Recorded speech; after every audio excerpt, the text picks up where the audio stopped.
Good morning students, welcome to my channel Garvit commerce class. तो भाई आज हम सेकंड चैप्टर स्टार्ट करते हैं, class 12th, 5 year plans in India. Chapter का नेम क्या है? 5 ईयर प्लान्स इन इंडिया। यानी हमारे इंडिया में जो 5 ईयर प्लानिंग है, पंचवर्षीय योजना, उसके बारे में पढ़ेंगे हम इस चैप्टर में।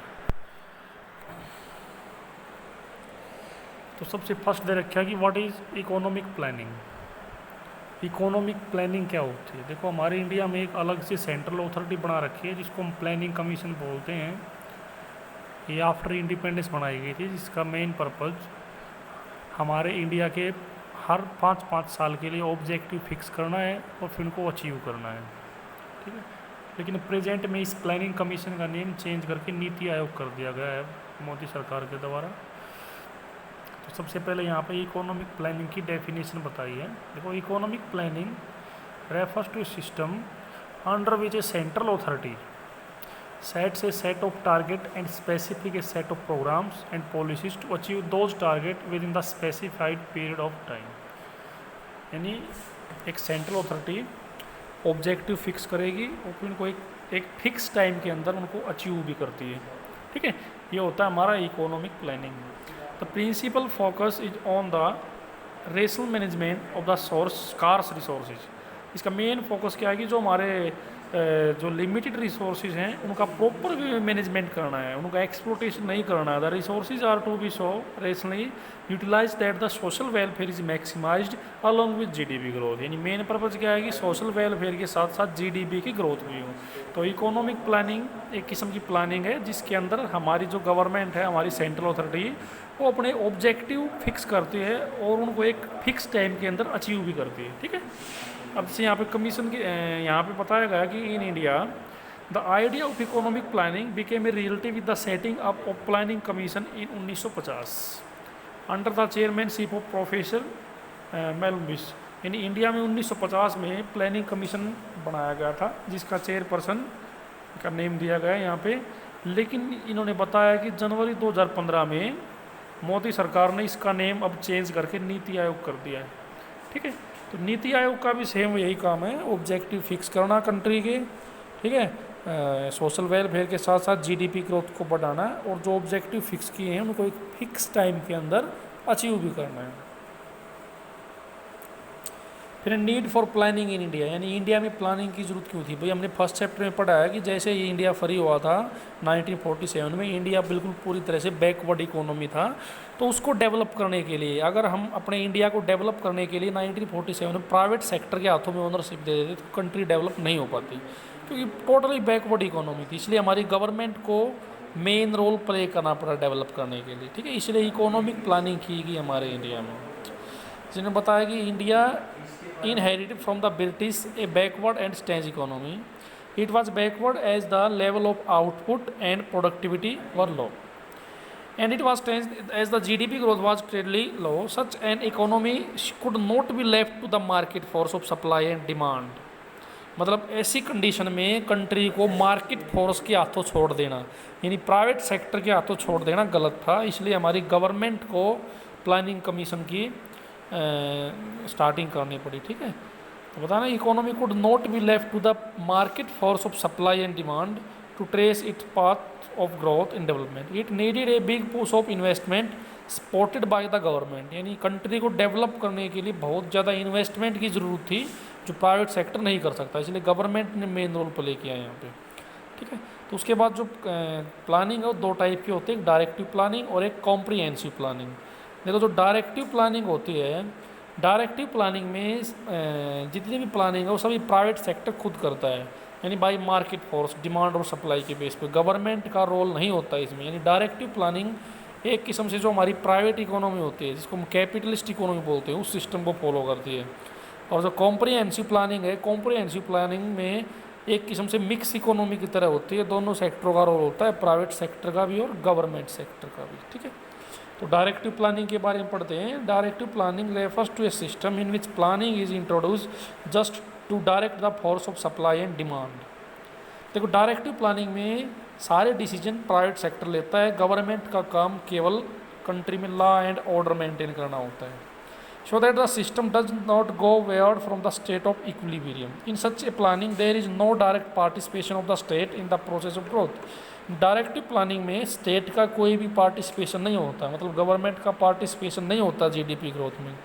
Second there it is more like directing the private sector with regard to a set of do and do not, so that the national interest does not suffer while individual gain are allowed to be maximised. मतलब इसमें जितने भी decision लेने की क्या करना है क्या नहीं करना है, what to do and how to do, ये सभी डिसीजन प्राइवेट सेक्टर.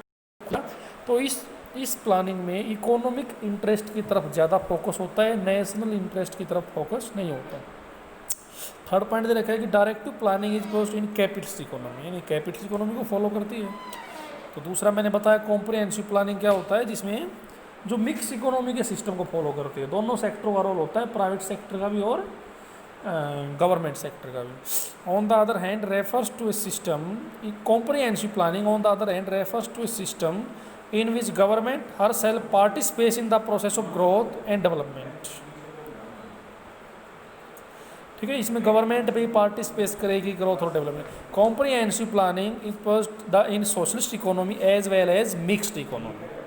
यानी जो कॉम्प्रिहेंसिव प्लानिंग है सोशल इकोनॉमी को भी फॉलो करेगी, यानी गवर्नमेंट इकोनॉमी को भी फॉलो करेगी और मिक्स को भी. In case of maximized economy like India, both private and public sectors को exit as agent of growth. जैसे हमारी इंडिया में कॉम्प्रिहेंसिव प्लानिंग ही है, इन दोनों सेक्टरों का ही रोल है, प्राइवेट सेक्टर का भी और गवर्नमेंट सेक्टर का भी. While individual gain are allowed to be maximized under capitalism, social gain are fostered through direct participation of the state as a under socialism. यानी इस कॉम्प्रिहेंसिव प्लानिंग में दोनों की तरफ ध्यान दिया जाता है, इंडिविजुअल गेन की तरफ भी और सोशल इंटरेस्ट की तरफ भी. ठीक है, अब बताया गया अभी नेक्स्ट टॉपिक. तो अब तक हमने 2 टॉपिक पढ़ लिए हैं, इकोनॉमिक प्लानिंग की डेफिनेशन क्या है और प्लानिंग कितने टाइप की होती है. इकोनॉमिक प्लानिंग क्या है, the set of objective in which central authority of the country fix there objective and achieve them in a specific period of time. जैसे हमारे इंडिया में 1950 में प्लानिंग कमीशन फिक्स किया गया था, सेटअप किया गया था, उसका चेयरपर्सन हमारे इंडिया का प्राइम मिनिस्टर होता है. ठीक है, प्रेजेंट मोदी सरकार ने 2015 में प्लानिंग कमीशन का नेम चेंज करके नीति आयोग कर दिया गया. फिर हमने पढ़ा है कि जो प्लानिंग वो 2 टाइप की होती है, directive planning and comprehensive planning. Directive planning में क्या होता है, ये कैपिटलिस्ट इकोनॉमी को फॉलो करता है, इसमें सारे डिसीजन प्राइवेट सेक्टर लेता है. फिर हमने पढ़ा comprehensive planning. Comprehensive planning mix economy को फॉलो करता है, इसमें दोनों सेक्टरों का रोल होता है, प्राइवेट सेक्टर का भी और गवर्नमेंट सेक्टर का भी. अब हम पढ़ेंगे टाइप्स ऑफ इकोनॉमी. 3 टाइप की होती है economy, capital economy, socialist economy और मिक्स्ड इकोनॉमी. कैपिटल इकोनॉमी यानी प्राइवेट इकोनॉमी, जिसमें सारे डिसीजन कौन लेगा, प्राइवेट सेक्टर लेगा. ठीक है, इसमें सोशल इंटरेस्ट की तरफ कोई ध्यान नहीं होगा. कैपिटलिस्ट इकोनॉमी का मेन पर्पज़ प्रॉफिट मैक्सिमाइज होता है. देखो, एक capitalist economy is defined as the one in which means of production are owned by the individual and the individual are free to take their economic decisions as guided by the principle of profit maximisation. Clear है. Features क्या है इसकी, first there is a private ownership of the means of production, यानी private person की ownership होती है इसमें. Second, means of production are used in a manner such that the profit are maximise, यानी प्रोडक्शन इस तरीके से करेंगे कि हमारा जो प्रॉफिट हो मैक्सिमम होगा, क्योंकि इस इकोनॉमी में सोशल वेलफेयर की तरफ कोई ध्यान नहीं देगा. Third, the role of the government is largely confident to the maintenance of law and order and defence of the country, यानी कैपिटलिस्ट इकोनॉमी गवर्नमेंट का रोल केवल लॉ एंड ऑर्डर मेंटेन करना और डिफेंस की मेंटेनेंस करना, बस government का ही role होता है. मेरिट्स क्या है इसकी, इस इकोनॉमी में सेल्फ इंटरेस्ट बनेगा सभी का, प्राइवेट पर्सन होगा वो प्रॉफिट को मैक्सिमम करने के लिए प्रोडक्शन करेंगे, उससे जीडीपी की स्पीड बढ़ेगी. The principal merit of this system is that it promote self interest, profit are maximised and GDP growth is accelerated. Demerits क्या है, इसकी डीमेरिट्स ये है कि इसमें इकोनॉमिक इंटरेस्ट की तरफ ज़्यादा ध्यान होगा, लेकिन जो सोशल इंटरेस्ट है, सोशल वेलफेयर की तरफ कोई भी ध्यान नहीं देगा. यानी इसमें जो प्रोड्यूसर है उन्हीं चीज़ों का प्रोडक्शन करेंगे जिसमें उनको प्रॉफिट ज़्यादा होगा. The principal demerits of this system is that it ignore collective interest of the society, only those goods are produced which yield high profit. Accordingly production is directed to satisfy need of the rich, यानी production उन्हीं चीज़ों का होगा जो जिनकी demand rich section करता है, क्योंकि उनके प्राइस ज़्यादा होंगे और उनके प्रोड्यूसरों को ज़्यादा प्रॉफिट होगा. The poor people suffer deprivation, there is a growth without social justice, यानी सोशल ये क्या हमारी कैपिटल इकोनॉमी जो ग्रोथ तो होगी लेकिन सोशल जस्टिस नहीं होगा, वेलफेयर नहीं होगा. उसके बाद है दूसरी सोशलिस्ट इकोनॉमी। सोशलिस्ट जिसको हम गवर्नमेंट इकोनॉमी बोलते हैं या सेंट्रल प्लान इकोनॉमी बोलते हैं। इसमें गवर्नमेंट सेक्टर ही सारे डिसीजन लेती है, चाहे वो ग्रोथ का हो चाहे प्रोडक्शन करना हो। प्रोडक्शन में भी पार्टिसिपेट गवर्नमेंट ही करेगी और कंट्री में लॉ एंड ऑर्डर मेंटेन करने का काम भी गवर्नमेंट करती है। इसमें प्राइवेट सेक्टर का कोई रोल नहीं होता इस इकोनॉमी में। इस socialist economy is one in which there is a social ownership of the means of production and economic decision are taken by some central authority of the government with a view to maximise social welfare. तो जितने भी decision होंगे इस economy में सारे social welfare को ध्यान में रखे होंगे। फीचर्स क्या हैं? Means of production are collectively owned by the society as a whole और there is a public ownership of the means of production, यानी पब्लिक ओनरशिप होगी, यानी गवर्नमेंट की ओनरशिप होगी, किसी प्राइवेट सेक्टर की नहीं होगी। सेकेंड है means of production are used in a manner such that social welfare is maximise, यानी डिसीजन इस तरीके से लेंगे ताकि सोशल वेलफेयर मैक्सिमम होगा। थर्ड पॉइंट है there is a direct participation of the government in the process of production. The role of government is not merely confident to law and order and defence. मतलब इस economy में government directly participate करेगी process में और production की process में। इसमें government का लॉ एंड ऑर्डर मेंटेन करने का तो काम है ही, साथ ही साथ प्रोडक्शन का काम भी इस इकोनॉमी में गवर्नमेंट ही करती है। मेरिट्स क्या है इसमें? इसकी मेरिट्स यही है कि इसमें इक्वलिटी बन जाएगी, सोशल वेलफेयर हो जाएगा। Socialist economy achieve equality in the distribution of income, growth process became inclusive and it based on the principle of social justice. Demerits क्या है? इसमें सोशल इंटरेस्ट तो बढ़ेगा लेकिन जो इंडिविजुअल इंटरेस्ट हो ख़त्म हो जाएगा, क्योंकि सोशल इकोनॉमी में जो है जब हमारा इंडिविजुअल इंटरेस्ट ख़त्म हो जाएगा तो उससे हमारा जो जीडीपी की ग्रोथ हो भी कम हो जाएगी। The principal demerits of is the GDP growth remain slow process, यानी इसमें इस इकोनॉमी में जीडीपी की स्पीड कम हो जाएगी, क्योंकि कोई भी पर्सन जब तक उसका पर्सनल इंटरेस्ट इंडिविजुअल इंटरेस्ट नहीं होगा अपने काम को पूरी एफिशिएंसी के साथ नहीं करेगा, और इस पूरी एफिशिएंसी के साथ नहीं करेगा तो प्रोडक्शन कम हो जाएगा। This is because it is not directed by the principle of profit maximization. Instead, it is directed by the principle of equity and justice. It is owing to this demerit the erstwhile socialist economy like Soviet Union and China had to switch over to market economy from the controlled economy. यानी जैसे example दिए हैं, दो कंट्रियाँ थी China और Soviet union, दोनों ही कंट्रियाँ इस government economy को फॉलो करती थी, यानी सोशल इकोनॉमी को, लेकिन अब उन्होंने भी मार्केट इकोनॉमी की तरफ बढ़ना स्टार्ट कर दिया है। अब मिक्स इकोनॉमी, जैसे हमारे इंडिया में भी मिक्स इकोनॉमी को ही फॉलो किया जाता है, इसमें दोनों सेक्टर का रोल होता है, प्राइवेट सेक्टर का भी और गवर्नमेंट सेक्टर का भी। A mix economy is one in which there is a private as well as public ownership of the means of production. Production decision are governed largely by the principle of profit maximisation but not without check and balance of social justice. यानी इस economy में जितने भी decision लिए जाएंगे profit को भी ध्यान में रखा जाएगा और साथ ही साथ सोशल वेलफेयर को भी ध्यान में रखा जाएगा।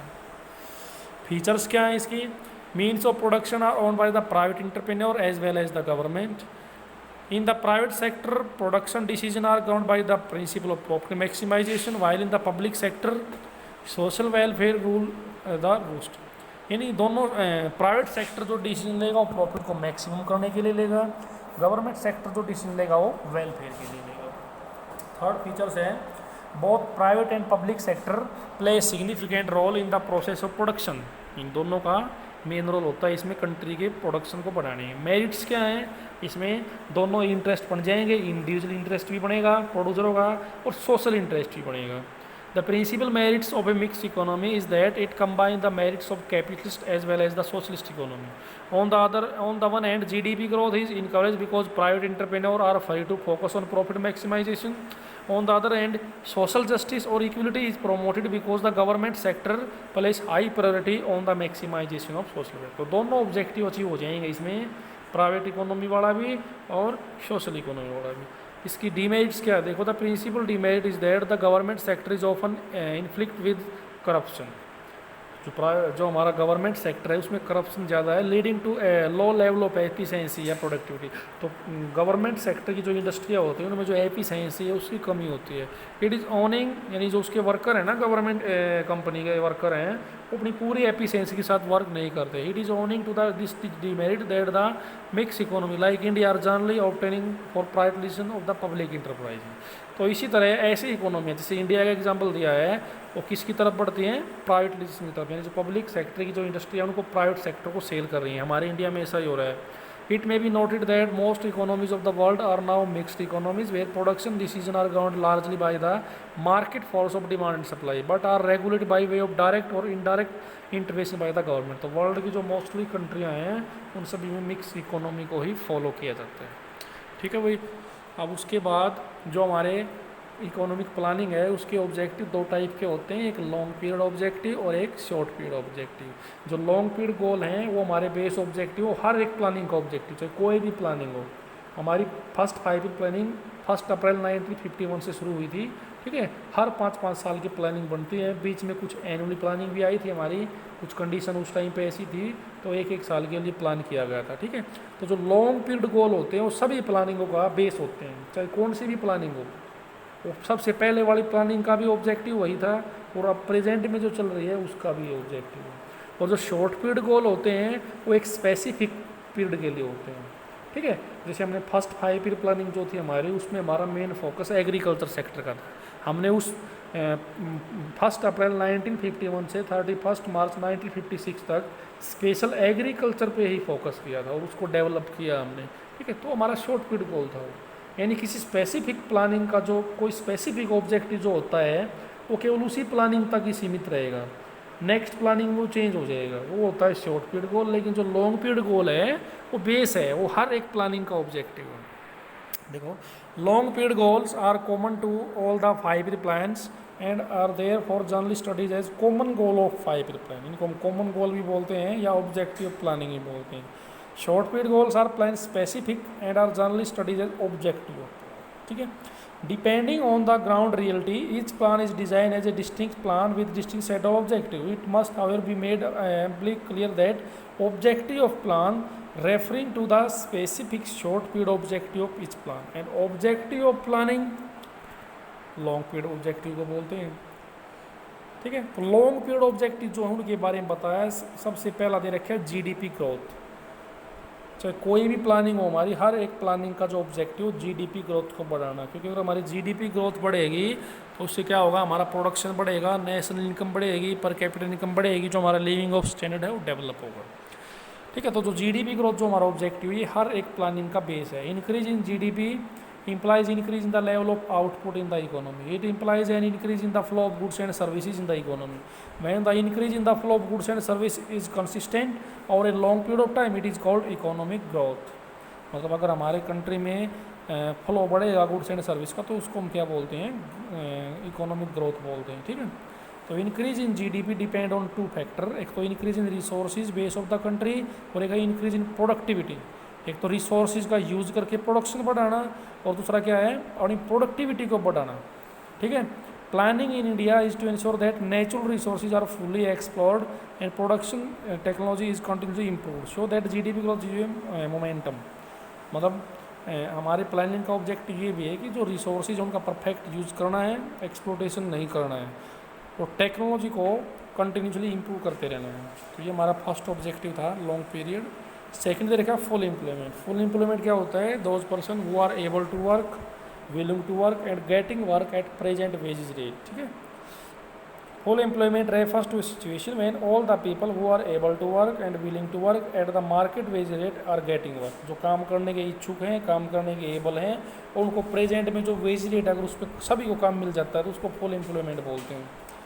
In the other word, those who are able to work, they are willing to work, must get work. This is social objective plan. क्योंकि इससे क्या होगा, वेलफेयर बनेगा। अगर बेरोजगारी दूर हो जाएगी, फुल एम्प्लॉयमेंट हो जाएगा तो गरीबी भी दूर हो जाएगी। The objective of full employment focus on inclusive growth. It implies that more and more people should participate in the process of growth. अगर फुल एम्प्लॉयमेंट होगा तो ज़्यादा से ज़्यादा लोग पार्टिसिपेट करेंगे जीडीपी ग्रोथ में और इसका बेनिफिट सभी को मिलेगा, ठीक है। थर्ड पॉइंट है, यानी थर्ड लॉन्ग पीरियड गोल है इक्विटेबल डिस्ट्रीब्यूशन और इक्विटी। तो चाहे हम अपनी कंट्री का जीडीपी कितना भी बढ़ा लें, लेकिन जब तक इक्विटी मेंटेन नहीं होगी कंट्री में इंक्लूसिव ग्रोथ नहीं हो पाएगी। हमारा जीडीपी बढ़ता रहेगा और इक्विटी नहीं है कंट्री में तो उससे क्या होगा, इकोनॉमी डिवाइड हो जाएगी, हैव एंड हैव नॉट। यानी जो अमीर आदमी है वो और ज़्यादा अमीर हो जाएगा, गरीब आदमी और ज़्यादा गरीब हो जाएगा। तो जीडीपी को बढ़ाना है लेकिन साथ के साथ इक्विटी भी मेंटेन करनी है। Economic growth would become a meaningless exercise if the benefit of growth accrue to only handful of people in the society। यानी इकोनॉमिक ग्रोथ मिसयूज हो जाएगी, उसका कोई मीनिंग नहीं रहेगा अगर उसकी जो ग्रोथ है उसका फ़ायदा केवल कुछ पर्सनों को ही मिले। Note the following observation carefully. Growth serve will to no purpose in a society where rich tend to become richer and poor continue to struggle even for the essential of life. Growth, ऐसी growth का कोई benefit नहीं होगा अगर अमीर आदमी तो और ज़्यादा अमीर हो जाए और गरीब ऐसे ही स्ट्रगल करता रहे अपने नेसेसरी गुड के लिए भी। Second, benefit of growth must spread across all section of the society so that the distribution of income became equitable। मतलब ग्रोथ वही मानी जाएगी जिसका फ़ायदा सभी सेक्शनों को मिलेगा सोसाइटी की, ताकि डिस्ट्रीब्यूशन ऑफ इनकम जो है इक्वल हो जाए। लेकिन हमारे इंडिया की सबसे बड़ी प्रॉब्लम है कि हमारे इंडिया में जो डिस्ट्रीब्यूशन ऑफ इनकम है बहुत ज़्यादा अनइक्वल है। Third, equitable distribution of income implies social equality and this is the one of the principal objective of और goal of planning in India. तो इसीलिए जो इक्विटेबल डिस्ट्रीब्यूशन है और इक्विटी है हमारी प्लानिंग का एक मेन ऑब्जेक्टिव है, base objective. Fourth, modernisation. Modernisation होता है न्यू टेक्नोलॉजी को डेवलप करते रहना, ठीक है, यानी अपडेट करते रहना टेक्नोलॉजी को, ताकि हम मतलब हमने अपने जीडीपी को बढ़ाना है और जो हमारे लिमिटेड रिसोर्सेज हैं उनको हमने फ्यूचर के लिए सेव भी रखना है, ठीक है, क्योंकि वो रिसोर्सेज लिमिटेड हैं। तो यानी कि हमारे को सस्टेनेबल डेवलपमेंट को फॉलो करना है, मतलब कम से कम रिसोर्सेज का यूज़ करके मैक्सिमम आउटपुट, वो तभी हो पाएगा जब हम टेक्नोलॉजी को इम्प्रूव करेंगे। तो इसलिए मॉडर्नाइजेशन हमारा एक लॉन्ग पीरियड ऑब्जेक्टिव है। It refers to updation and adoption of modern technology in the process of growth. As noted earlier, output can be increase either by increase the pool of resources और by using innovative technology. यानी output बढ़ाने के दो method हैं, या तो ज़्यादा resources का यूज़ करके आउटपुट बढ़ाएं या टेक्नोलॉजी का इंप्रूवमेंट करके आउटपुट आए। तो मेथड दूसरा अच्छा रहेगा कि टेक्नोलॉजी को इंप्रूवमेंट करके आउटपुट बढ़ाएं, क्योंकि रिसोर्सेज तो लिमिटेड हैं। अगर हम रिसोर्सेज का ज़्यादा यूज़ करके आउटपुट बढ़ा रहे हैं तो प्रेजेंट में तो अच्छा है, लेकिन फ्यूचर के लिए ठीक नहीं है वो। Modern age is the age of science and innovation. Science has offered us new ways of doing things such that the productivity in the farms and factories has shown an exponential rise over time. Green revolution in Indian agriculture is a well-known example of how technology can bring about revolutionary change in output। जैसे मैंने बताया कि जो green revolution क्रांति जिसमें हमने अपने agriculture sector के लिए नई टेक्नोलॉजी को फॉलो किया और हमने उसको डेवलप भी किया, उसका प्रोडक्शन बढ़ाया है, ठीक है। तो मॉडर्नाइजेशन मतलब क्या है कि हमने हमेशा नई टेक्नोलॉजी के साथ अपडेट रहना है, टेक्नोलॉजी को इम्प्रूव करते रहना है, रिसोर्सेज का कम से कम यूज़ करके आउटपुट को मैक्सिमम करना है। ये हमारा लॉन्ग पीरियड गोल है हर एक प्लानिंग का। और एक लास्ट है भाई सेल्फ सफिशेंसी। सेल्फ सफिशेंसी होता है कि हमारे को इंपोर्ट करने की ज़रूरत ना पड़े, हमारी कंट्री में खुद ही प्रोडक्शन इतना हो खुद के देश में कि हमारे को बाहर से इंपोर्ट ना करना पड़े। स्पेशली इन फूड ग्रेन, ये जो खाद्य पदार्थ हैं व्हीट एंड राइस, हाँ कम से कम हम उसमें सेल्फ सफिशिएंट होने बहुत ही ज़रूरी है, ताकि हम किसी दूसरी कंट्री पे डिपेंड ना रहें, ठीक है। स्पेशली किसके लिए? ये फूड ग्रेन के लिए है, व्हीट और राइस के लिए। मतलब व्हीट और राइस का प्रोडक्शन कम से कम हमारे देश में इतना हो कि हम उसमें सेल्फ सफिशिएंट हों। It refers to the state of being able to provide essential goods, particularly food grain, without the help of other. This goal was recorded as a high priority during the first 7 plan। यानी जो पहले हमारे 7 plan थे उनमें सबसे ज़्यादा focus इसी objective पे किया गया था, self sufficiency. The basic idea was to expose Indian economy to political pressure from rest of the world simply because we are dependent upon them for supply of essential goods. Indeed, it happened when 1965, when USA threatened to stop export of food grain to India if it did not stop the war with Pakistan। यानी 1965 में जब India और पाकिस्तान का युद्ध चल रहा था तो अमेरिका से हम इंपोर्ट करते थे एसेंशियल गुड्स को। तो अमेरिका ने हमारे इंडिया को बोल दिया था भाई अगर आप पाकिस्तान के साथ युद्ध बंद नहीं करोगे तो हम आपको फूड ग्रेन का एक्सपोर्ट नहीं करेंगे, ठीक है। तो इसलिए हमारा ये एक मेन ऑब्जेक्टिव है कि हम कम से कम फूड ग्रेन में सेल्फ सफिशिएंट ज़रूर होने चाहिए, ताकि हम किसी दूसरी कंट्री के ऊपर डिपेंड ना रहें। India wanted to be self sufficient in food grain production to avoid the uncertainty of supply from the rest of the world. तो ये हमारे लॉन्ग पीरियड ऑब्जेक्टिव थे 5 प्लानिंग के। 5 ऑब्जेक्टिव थे: GDP growth, full employment, equitable distribution and equity, modernisation, और last कौन सा था हमारा? Self sufficient.